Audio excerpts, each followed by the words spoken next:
बिस्मिल्लाहिर्रहमानिर्रहीम। अस्सलामु अलैकुम। हाज़िर व नाज़र यकता मेहरबान बेमिसल रब्बुल आलमीन के बाबरकत नाम से आज की वीडियो का आगाज़ करते हैं। आज बात करेंगे बदहज़मी पर। गोश्त खाने की वजह से जो अमराज़ आजकल पैदा हो रहे हैं उस पर बात करेंगे, और गोश्त खाने से जिस्म में मुख्तलिफ़ जो फासद मादे और कोलेस्ट्रॉल बढ़ जाता है और यूरिक एसिड बढ़ जाता है, मुख्तलिफ़ अमराज़ पैदा होते हैं और बदहज़मी पैदा हो जाती है। ज़्यादा गोश्त खाने से वो हज़म नहीं होता, क्योंकि छोटा गोश्त बड़ा गोश्त मुख्तलिफ़ इकट्ठे एक ही साथ लोग खा रहे होते हैं, जिससे मैदा उसको बर्दाश्त नहीं कर पा रहा होता और उसके नतीजे में बदहज़मी पैदा हो जाती है। तो आज की वीडियो में इसी पर बात करेंगे कि कोई ऐसा आपको इलाज बताया जाए कि अगर आपने गोश्त खाना है तो उसके साथ वो कहवा आप लाजमी इस्तेमाल करें, ताकि अब उसको साथ साथ वो हज़म कर सके और आपका जो मैदा है जो उसका निज़ाम ठीक रहे। तो इस कहवे के इस्तेमाल से जो इसके फ़ायदे हैं उसमें रिया का ये अखराज करता है और मैदे में मौजूद रतूबात को हज़म करता है। इसके इस्तेमाल से जो निज़ाम है वो बेहतर हो जाता है और हाजमा बढ़ जाता है।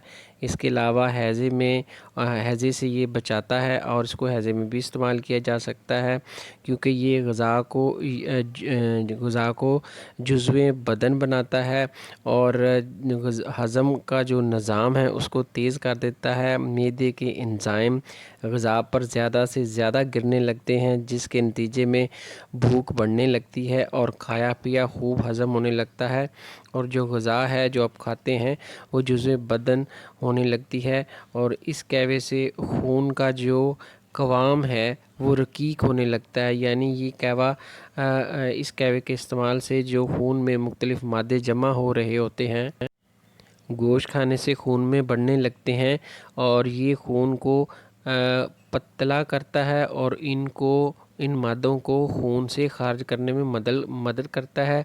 जब खून पतला हो जाता है तो चेहरे का रंग सुर्खी माइल होने लगता है। इस कहवे से यूरिक एसिड, कोलेस्ट्रॉल, ट्राइग्लिसराइड्स जो गोश्तखोरी के नतीजे में पैदा होते हैं, ये इनको खून से खारिज कर देता है, जिससे ब्लड प्रेशर तेज़ नहीं होता। अगर कोलेस्ट्रॉल बढ़ जाए, ट्राइग्लिसराइड जिस्म में बढ़ जाए, तो ब्लड प्रेशर तेज़ होने लगता है और दिल के अमराज पैदा होने लगते हैं।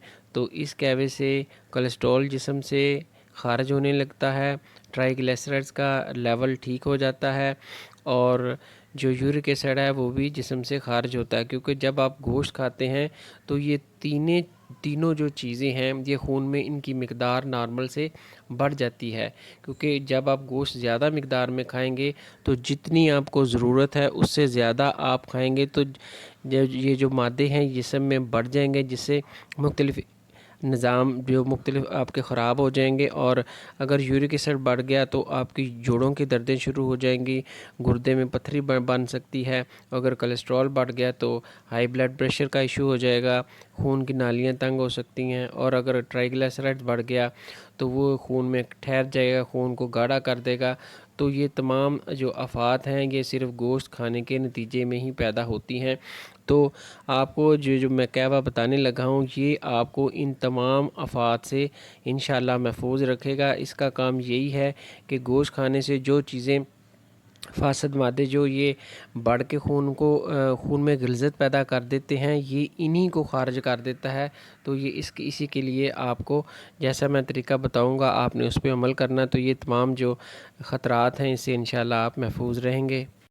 इसके अलावा इसका एक ये भी फ़ायदा है कि अगर आप ये कहवा इस्तेमाल करते हैं तो ये पेट पे और कूलों पर जो फालतू चर्बी होती है उसको तहलील करने में और उसको खारिज करने में भी मदद करता है। और ये आम घर में पाई जाने वाली चीज़ें हैं, अगर आप इनको एक साथ इकट्ठा इस्तेमाल करते हैं तो उनमें इतनी खासियत कुदरत ने रखी हुई है कि वो आपको इन अमराज से महफूज रख सके।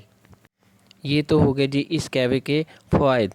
अब हम बात करते हैं कि इस قہوے کے کون لوگ اس قہوے کو استعمال نہیں کر سکتے، وہ آپ لازمی نوٹ کر لیں کہ اس قہوے کو آپ نے ایک تو مسلسل استعمال نہیں کرنا، اس کو چند دن استعمال کرنا ہے۔ جب آپ گوشت زیادہ استعمال کر رہے ہیں تو انہی دنوں میں آپ نے اس کو استعمال کرنا ہے، اس کے علاوہ استعمال نہیں کرنا۔ کبھی کبھار ہفتے میں 1-2 بار استعمال کر سکتے ہیں۔ تو اس میں حاملہ عورتیں استعمال نہیں کریں گی، دوران حیض استعمال نہیں کریں گی، ورنہ بلیڈنگ جو کم ہو رہی ہوتی ہے یہ اس کو تیز کر دے گا، اس لیے دوران حیض اس کو استعمال نہ کیجیے گا۔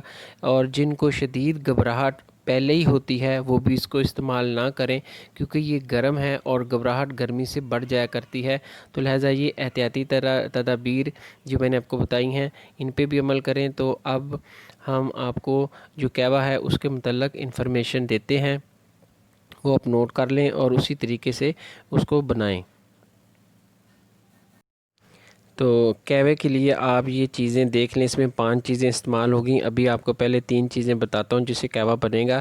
تو سب سے پہلے یہ جنگلی پودینہ ہے، یہ آپ لے لیں، اور 1 چٹکی اجوائن دیسی لینی ہے۔ اجوائن 4 قسم کی ہوتی ہے، آپ نے دیسی اجوائن لینی ہے، یہ 1 چٹکی اس کی لینی ہے۔ اور یہ زیرہ سفید ہے، زیرہ سفید ہی لینا، کالا نہیں لینا، یہ بھی آپ یہ دیکھ لیں۔ یہ 3 چیزیں ہیں، زیرہ ہے، اجوائن کی 1 چٹکی ہے، اور یہ جنگلی پودینہ ہے۔ یہ 3 چیزیں آپ نے قہوے میں استعمال کرنی ہے۔ اگر آپ کے پاس جنگلی نہیں ہے پودینہ تو آپ عام گھر والا پودینہ استعمال کر سکتے ہیں۔ اب اس کا طریقہ جیسے قہوہ بنایا جاتا ہے، 3 کپ پانی ڈالیں۔ یہ مقدار خوراک ایک بندے کی خوراک ہے ایک وقت میں۔ اس کے لیے بنانے کے لیے آپ 3 کپ پانی لیں گے، اس کو بوائل کرنے کے لیے رکھ دیں گے، 10 سے 15 منٹ اس کو پکنے دیں گے۔ جب یہ پک کر تیار ہو جائے تو یہ قہوہ آپ کا بن چکا۔ اور اس کو پینے سے پہلے آپ نے 2 چیزیں اور استعمال کرنی ہے۔ اس میں آپ نے کیا کرنا ہے کہ جب آپ قہوہ پینے لگیں گے تو اس میں آپ نے صرف 5 قطرے اس میں لیمن کے ڈالنے ہیں، تازے لیموں کے 5 قطرے آپ نے ڈال لینے ہیں پینے سے پہلے۔ اور اس کے بعد آپ نے 5 قطرے ڈالنے کے بعد آپ نے جو میٹھا سوڈا ہوتا ہے جس کو سوڈیم بائی کاربونیٹ کہتے ہیں وہ ڈالنا ہے۔ سوڈا بھی 2 قسم کا ہوتا ہے، آپ نے اس کو کہنا ہے میٹھا سوڈا، کھانے والا سوڈا جو عام آپ پکوڑوں میں ڈالتے ہیں، اس کی 1 چٹکی آپ نے بھر کے قہوے میں پینے سے پہلے ڈالنی ہے۔ ان 5 چیزوں کا قہوہ جب آپ پئیں گے گوشت کھانے کے بعد تو یہ گوشت کو ہضم کرنے میں مدد کرے گا، اور جو میں نے علامات آپ کو بتائی ہیں جو آپ کو یہ اس پہ پورا اترے گا، اور تمام جو آپ کے جسم سے فاسد مادے اس کو خارج کر دے گا اور گوشت کو ہضم کرنے میں مدد کرے گا۔ اگر گوشت ہضم ہو گیا تو آپ کو نہ تو اس سے ہیضہ ہونے کا خطرہ ہوگا، اور نہ ہی جو غذا جسم کے اندر رک کے فاسد مادے پیدا کر کے مختلف امراض پیدا کرتی ہے تو نہ ہی تو وہ آپ کو ہوگا۔ تو جب بھی آپ گوشت کھائیں تو اس قہوے کو گوشت کھانے کے فوراً بعد نیم گرم لازمی استعمال کریں تاکہ آپ ان امراض سے محفوظ رہ سکیں۔ یہ تھی جی انفارمیشن گوشت کو ہضم کرنے کے متعلق۔ انشاءاللہ ملتے ہیں نیکسٹ ویڈیو میں، دعاؤں میں یاد رکھیے گا۔ السلام علیکم ورحمۃ اللہ وبرکاتہ۔